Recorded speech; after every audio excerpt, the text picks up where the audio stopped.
So friends, our life is full of ripple effects. Because of actions and reactions, some of them are good, some of them are not so good. This is exactly something which I wish to share with you guys. Until 5 years, when I say we, me and my wife Rupali, we were global fashionistas. Both of us did globetrotting work in the most completely glamorous and luxury fashion, likes of Armani's and Dior's and multiple 17 other Italian brands. Just 5 years ago, there is a very simple thing which happened in our life, which changed the entire perception and the entire life of us. And that was first epicenter of ripple effect with us. Then, 18-year-old, our daughter came and asked us a very simple question, which was probably a retaliation for her to be here in India and pursue her career. And she wanted to go abroad. The question was very simple. Do women find a washroom here? Are they safe? Do they have real meaning of freedom in the country? At that time, actually, we felt like any other parent. We felt that, oh yeah, this is another set of argument a parent or a teenager would do.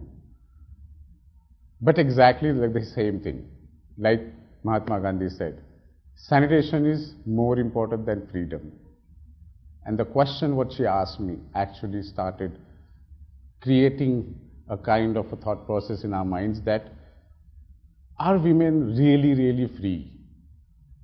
There are multiple women in this room.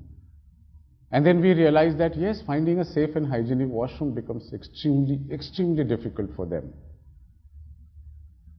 Ria, a 6-year-old, when she travels, the mother says, no, don't drink water right now because traveling. Savita, a 15-year-old, quits her school because she just hit puberty and there probably no washroom.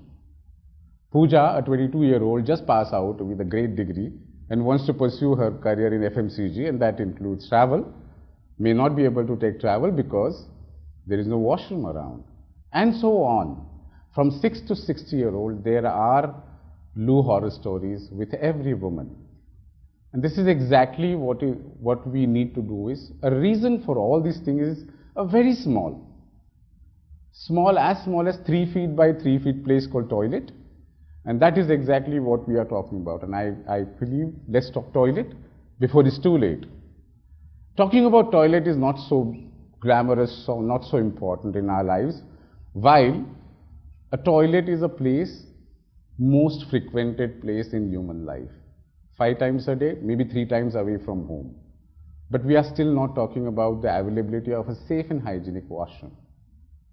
Now when we go back and when we understand why this, so it's very easy for us to actually talk about, washrooms are not available, they are not maintained, they are not.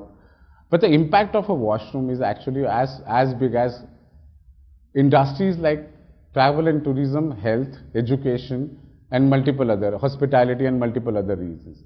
But we are still not ready to talk about toilet.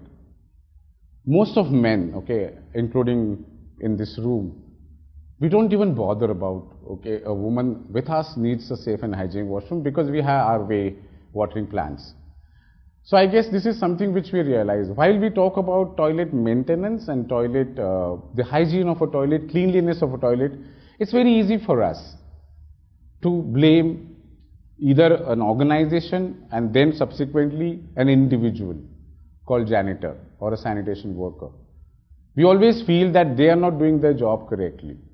And this is exactly what made us 5 years ago to think about it and start analyzing. Being a consumer analyst in retail, this was something which is very challenging because this is something which was the code was not cracked. And when I was working abroad, I think one of the most humiliating thing what was that most junior, a team member in my team used to refuse to come to India.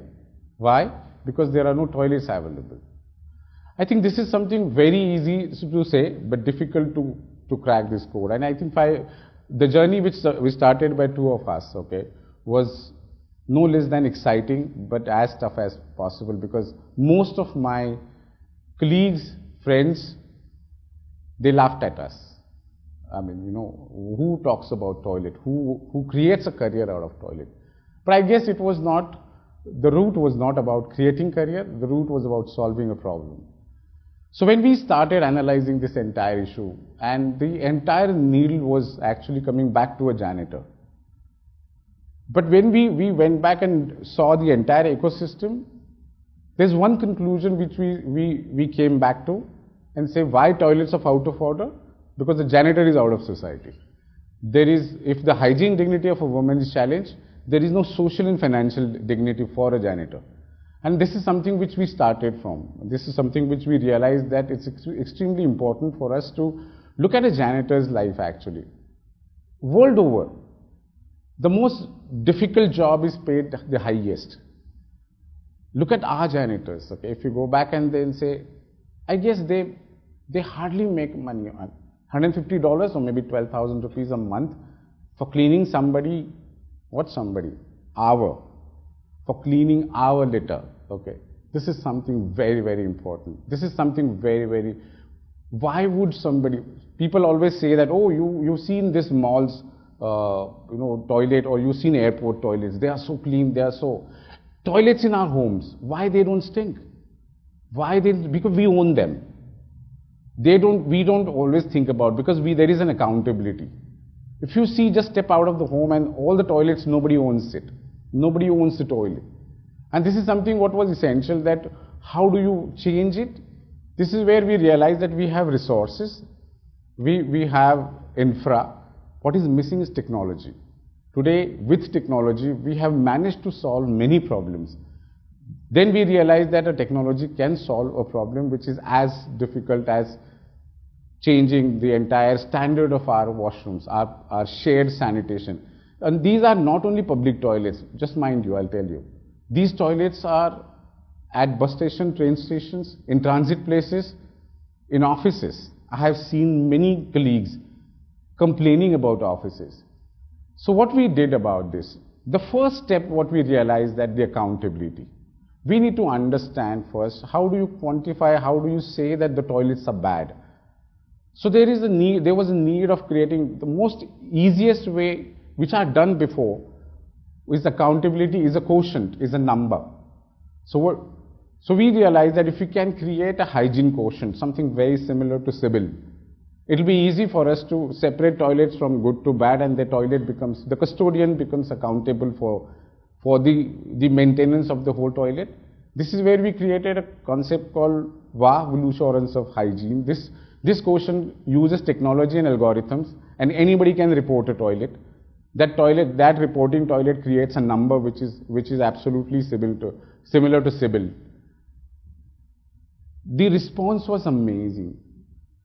People from, employees, travelers, tourists, everybody around, they started reporting a toilet. Today we have more than 500,000 toilets reported, and we can find their custodians, we can connect with their custodians and ask them to actually maintain the washroom correctly.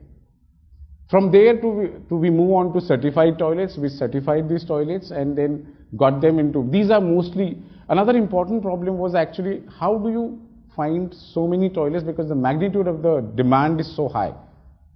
So how do you find them? So we said, okay, can we certify this toilet considering a woman in the epicenter? How do a woman see the toilet? Is it safe? Is it accessible? Is it the conditions are correct, and multiple other parameters?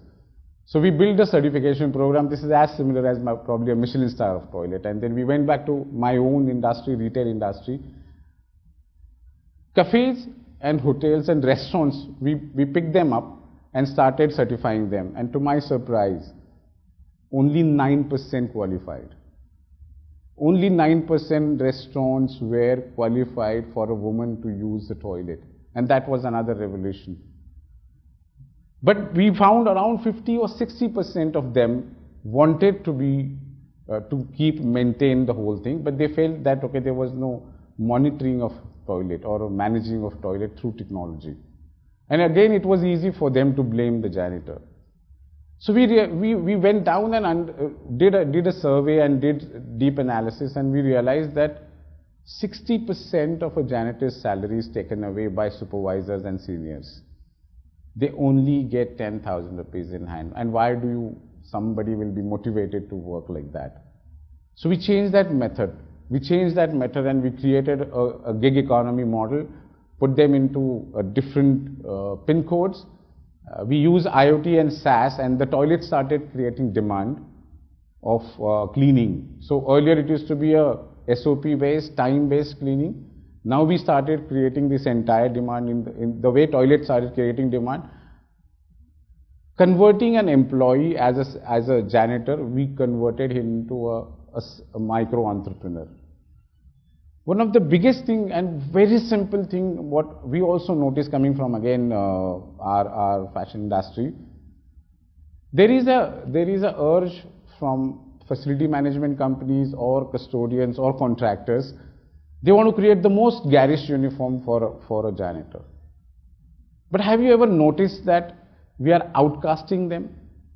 It's an abuse in the society that you are a janitor, which is not so. We have created this entire discrimination and they feel embarrassed. One of my colleagues, we visited an office and his father was a janitor there.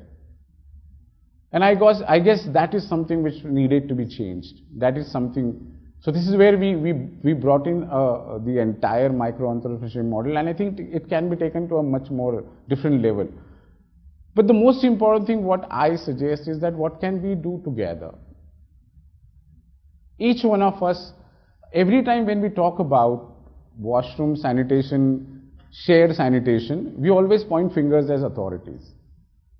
But actually we all are creating the litter. I think CSR should be redefined as not as corporate social responsibility, but corporate sanitation responsibility. We believe that individuals can come forward and take this as a PSR rather. We all need to come together, understand what a janitors go through, understand their lives, have sensitivity and sensibility. This is something very important. There has to be, every time we aspire to wear brands, pay 5x, 10x price than normal, but when it comes to paying sanitation workers, okay, somehow, somewhere there has to be.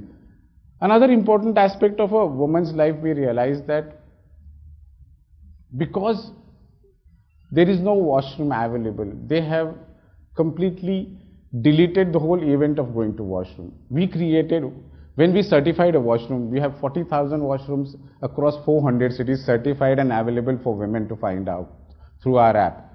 But you know what, the biggest challenge we face until last year, that women don't trust. There is no trust of entire authority. Even if I go back and say this washroom is available, there is a extremely distrust in their minds about the whole thing. In fact, we realize that the youngsters are trying out much faster and then going back to their mothers and teachers and seniors actually to take the washroom. I guess this is extremely important. One of the simplest thing what we did is encourage women to drink water. We gave away a small 200 ml water bottle to all the women around wherever we were and asked them to scan the QR code so that they can find a washroom after drinking. So there is no fear, the fear of poor hygiene. So there are these multiple ripple effect what we have observed and noticed, and these created. So I think there is a long way to go. We believe that most of the corporates not only should do a CSR in a certain way, but creating micro entrepreneurship. We designed a model called shoplet. We don't need many toilets at one place, but I guess we need one toilet at many places. The shoplet as a model is a 10 by 10 shop with 2 toilets of 3 by 5 behind and a small 70 square feet retail space that can be any retail, whether it is a small tea stall or a vegetable center or a convenience store. But trust me, in a larger picture, a retail always struggles to get a customer walk-ins. The toilet is fetching them customer. And the moment the toilet is fetching them customer, they can monetize that. And trust me, the experiment has yielded so much that these sanitation workers are now able to earn as low as 30,000 to 50,000 rupees a month, which is something extremely encouraging for us. Currently, we have 21 such powder rooms. We call them powder rooms. Our dream is to go all the way to set up at least 20,000 powder rooms in 20,000 pin codes. That can be intercity, intracity, and I think no woman should be deprived from finding a washroom, which is currently, that's her right today, and that's exactly her freedom. Can we come together? Yes, we are responsible, especially boys, men. We need to teach our boys and men to ensure that they help women find a washroom. And not only just India, I think there are world over, there are great toilets, but whenever we want them, how do you find them? There has to be an accountability. There has to be, today, at least we are saying, whenever we talk about toilet, most of the time we feel that the problem is in slums and villages. Why? I think every living human being in this room has a blue horror story. My appeal is that let's get together, let's talk toilet before it's too late. Thank you so much.